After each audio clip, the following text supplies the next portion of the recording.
Slave practices were a key political problem in the 1800s. The decades of turmoil that preceded the American Civil War were due to concerns relating to the slavery.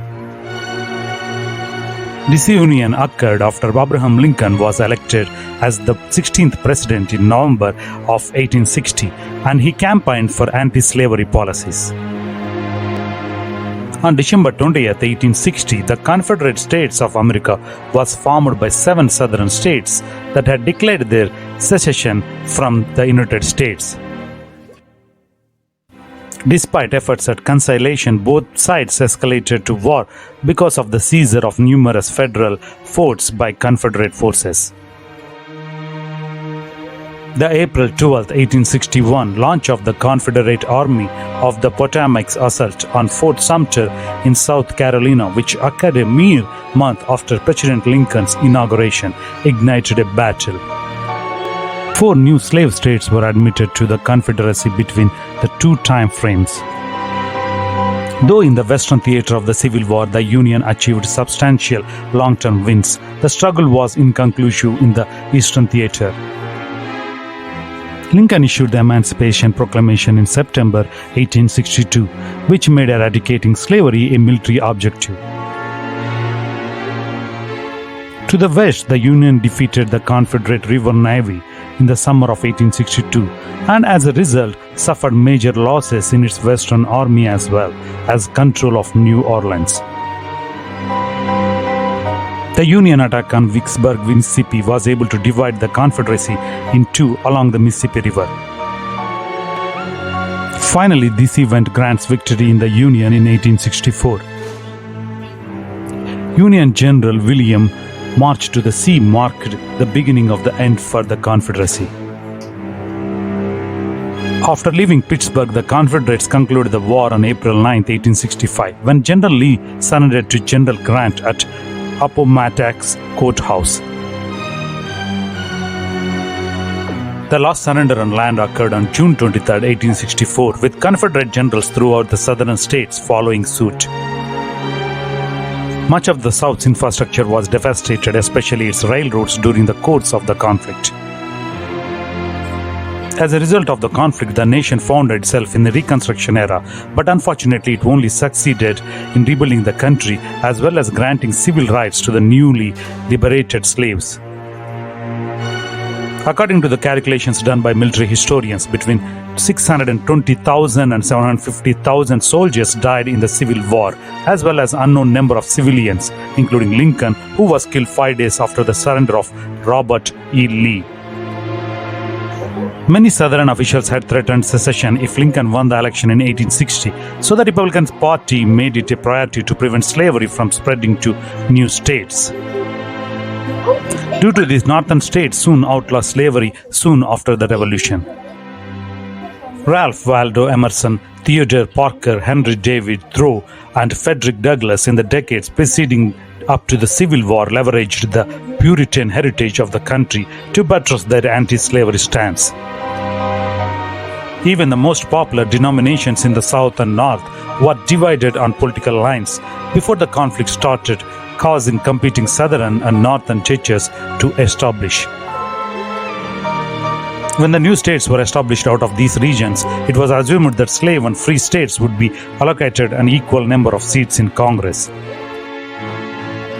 In the Compromise of 1850, California's free soil ideology was balanced by stricter fugitive slave laws, which were necessary for a 4-year period of violence in the 1840s. Second, the theory of congressional preeminence, which held that the Constitution did not bind legislators to a policy of balance, was championed by Abraham Lincoln and the Republican Party. They contended that slavery could be excluded in a territory if Congress saw fit to do so in the Northwest Ordinance of 1787. Mississippi Senator Jefferson Davis argued for the fourth hypothesis, which was called after South Carolina political thinker and politician John C. Calhoun. The South believed that each state was completely free to determine whether or not to join the Union, just as each state had the freedom to leave the Union. Although the sons of Confederate veterans and the other Southern heritage groups still subscribe to these interpretations, few professional historians do so. Fugitive Slave Act of 1850 and Dred Scott v. are examples of prior uses of freedom powers in maintaining and extending slavery at the national level.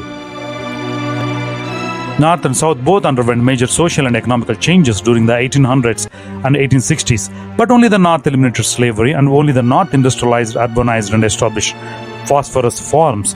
Meanwhile, the South continued to rely on plantation agriculture and subsistence farming for its poor white citizens, all while the North industrialized, urbanized, and eliminated slavery. Some historians question whether industrial-centered and agriculture-centered economies in the North and South were responsible for the conflict. The leaders in the North were moving towards a Northern nationalism, and they rejected any concept of a Union break. Many realists in the South were fearful that if Lincoln allowed the spread of slavery, it would lead to its extinction. In the Senate and Electoral College, the slave states, which had already fallen below the two-thirds threshold, were certain to remain forever a minority against an increasingly dominant North. 7 slave states seceded from the United States and formed the Confederacy before Lincoln's inauguration in March 1861. South Carolina called a state convention following the election of Lincoln to contemplate secession. Prior to the start of the Civil War, South Carolina had a much larger role in advancing the concept of state sovereignty and even in declaring independence from the United States. The states' rights book asserted the right of slave owners in the South, but contained a complaint about states' rights in the North, criticizing the North for not living up to their constitutional obligations as outlined in the Fugitive Slave Act.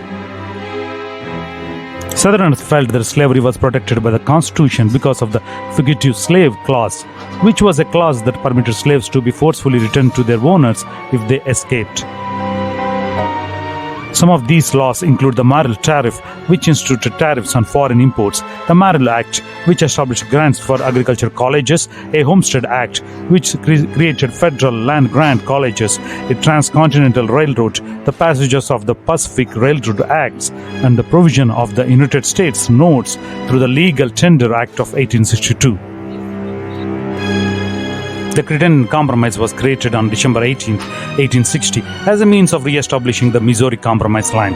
This measure placed a constitutional restriction on slavery in territories located north of the line while guaranteeing slavery to the south of it. Rather than try to save Fort Sumter on his own, Lincoln asked all the states to send their armies to reclaim the fort and other government sites. Both states opposing secession and making an attempt to coerce the South were considered slave states by Kentucky, Maryland, Delaware, and Missouri. The elected convention in Missouri determined that state will remain in the Union. The state's militia was attacked by federal soldiers and chased to the southwestern part of the state by the Federalist general. The breakdown of neutrality signaled the end of the Union states of the state, but the goal was to keep slavery. As a result of brief invasion by Confederate soldiers in 1861, a secession convention was held, the shadow Confederate government of Kentucky was established, and a governor was inaugurated, all of which were in line with the views of secessionists. Wheeling residents requested that 48 counties vote on the establishment of a new state on October 24, 1861, a date after Virginia voted to secede. An attempt by Unionists to secede from the Confederacy was thwarted in East Tennessee, resulting in over 3,000 arrests and a number of deaths. Please stay tuned for part 2 of American Civil War.